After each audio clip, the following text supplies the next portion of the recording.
Dear students, we will discuss today again interesting case which is not that common related to thyroid, but quite, again may see once in a while. So you should have a very clear idea how it looks like as far as your surgical knowledge is concerned. What this condition is. So look at that tongue. This is the tongue. This is the oral cavity. You can see everything, soft palate, everything. You can see the swelling here. See that in the posterior third of the tongue. You can see quite big swelling. It may obstructing the swallowing also. Food may not go through that. So very typical that. So what is this? It is lingual thyroid. So you know that thyroid develops from the thyroglossal cyst, thyroglossal duct, sorry, and the thyroglossal duct descends from the foramen cecum down like this and divides into two, and there it proliferates from the thyroid gland. From that, ultima bronchial body comes and joins there from the parafollicular C cells. Follicular cells are from the thyroid. So C cells joins there actually, parafollicular C cells, this is there is a thyroid development, and here.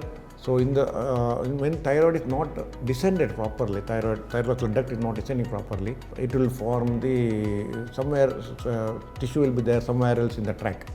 So common site is in the foramen cecum where nothing descends, and thyroid forms a bulge there in the posterior midline. That is called as lingual thyroid. Contains actual functioning, commonly functioning thyroid tissue. And what happens is this is thyroid. This is thyroid. This is the congenital and diseased one.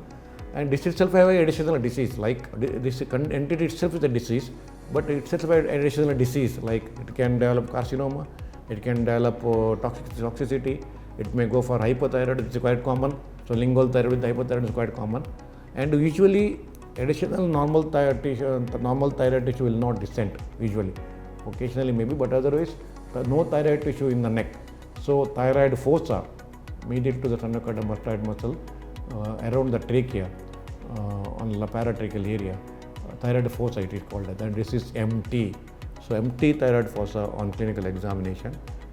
Swelling in the posterior third of the tongue, which is well localized, often red, some vascularity will be there.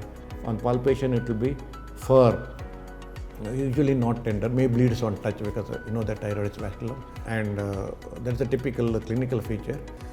Very typical look. Now differential diagnosis is any swelling posterior third of the tongue, carcinoma can occur, soft tissue tumor can occur in the posterior third of the tongue, which is a differential diagnosis, and lingual tonsil can enlarge, like you know that no adenoids, facial tibial tonsil, palatin tonsil. No, it's a usual traditional tonsil, palatin tonsil. Then lingual tonsil may get enlarged, may look like a lingual thyroid. So these are the differential diagnosis which you think of. But do an ultrasound neck and see there is no thyroid gland. Of course, you have to do the T3, T4 TSH. It may be normal, or it may be T3, T4 may be low and TSH may be high. Suggests that it's hypothyroidism. If it is hyper, TSH is low, T3, T4 is high. Either hyper or hypo. Commonly it is hypo. Now, additionally, radioisotope scan is important. Either technetium 99M scan or iodine 131 scan also. So that will give the take up in the lingual thyroid, but may not give any take up in the neck. So that is very clear cut to say that it's a lingual thyroid. Now to assess the extent, they can do MRI of the neck and face, head and neck. So that will give what the size, the extension. Again, it will also confirm that no thyroid tissue in the neck. So MRI, technician, 99M scan. These are the things very essentially needed in these patients. So that is about the lingual thyroid. Remember, the look is typically word used clinically is a strawberry-like mass. That is a typical word used, strawberry-like mass. So all these things are the differential diagnosis: angiofibroma, hemangioma, sometimes minor salivary gland tumor, lingual tonsil, carcinoma posterior of the tongue, or soft tissue tumors there. Whatever I have mentioned here, maybe the differential diagnosis you have to think of. So usually neck thyroid fossa is empty, I have told. Commonly they are hypothyroid. Dysphagia can occur, respiratory bleeding disorder can occur because it is very vascular. Dysphagia can occur, and respiratory distress, voice change can occur because it obstructs the voice actually, because big mass you have seen. No, the neck ultrasound I told, T3, T4 TSH I have told, MRI, and to assess the lingual thyroid, and of course technetium scan is very essential, or iodine-131 scan also okay. Now treatment is surgical excision through intraoral approach. Always give the lifelong supplement, that is maintenance dose of thyroxine 100 microgram before food, early morning. Always before food, thyroxine should be given early morning. 100 microgram is the maintenance dose. Some people advocate radioactive iodine therapy, 131 therapy to ablate lingual thyroid without any surgery. In those patients also, usually after 3 months, you have to give the maintenance dose of L-thyroxine for lifelong before food. So this is the point which you have to always remember. There is about the lingual thyroid detail. You can always go through my clinical methods in surgery and SRB manual of surgery. Everything detail given about the lingual thyroid, its management, how embryologically it develops, reason why it forms, everything. So you can always go through my manual of surgery thyroid chapter and clinical methods in surgery. And surgical aspect, you can go through my operative surgery. SRB's Atlas of Surgical Operations, Atlas and Surgical Operations, current newer edition has come, 3rd edition, that also you can go through that. So that is about lingual thyroid. Students, please answer the MCQ. Commonest carcinoma which can occur in lingual thyroid is papillary carcinoma, follicular carcinoma, endometrial carcinoma, anaplastic carcinoma. Please put the right answer in the comment box. I will acknowledge your answer. I appreciate your answer, and also please subscribe my YouTube channel so that it is free, so that you can always increase your surgical knowledge, because daily brief 6 to 10 minutes lectures are there, and once in 2 weeks or once in a week live session with the different faculties in the platform. One case will be discussed in detail with the student presenting and with interactions with the different faculties, like an exam. It is a long case or short case examination, so we'll have the very clear idea how we go through with the exams. So that is about the MCQ. Second MCQ is what the clinical test sign is being listed in this thyroid swelling patient. Joffroy sign, Mobius sign, Telvag sign, Darlem sign. Put the right answer again in the comment box. I will get back to you. I'll appreciate your answer. Quotation of the day: surgery is not just walking, it is a marching. No, the marching is the principle, discipline, like a military.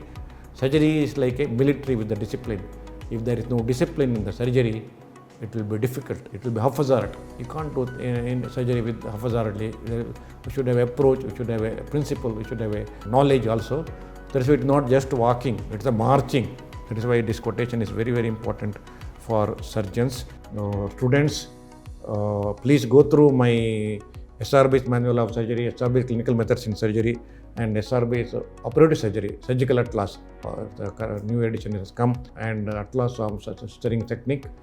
Manual gives everything in detail about all topics as per CBM syllabus: general surgery, gastrosurgery, urology, neurosurgery, cardiothoracic, and basic instruments, specimens, brief operative surgery, which is essential for UGs.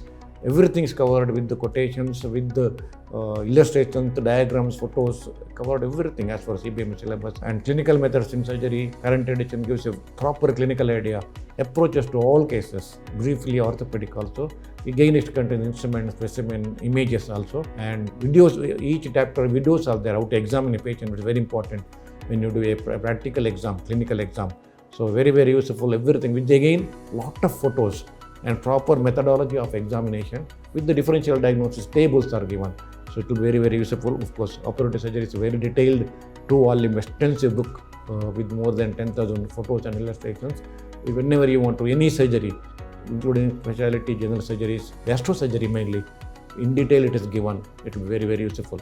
So students, also go through my SRB's Surgery Insight YouTube insights, and please subscribe for all these lectures, daily lectures for brief 6 to 10 minutes, and live sessions once a week or once in 2 weeks I am doing. They're also very, very useful for students with with the interaction with the senior faculties are there, and always they can answer your doubts and through chat. So please subscribe my channel, YouTube, Instagram to have a better knowledge and increase your surgical knowledge as such, because it is free also.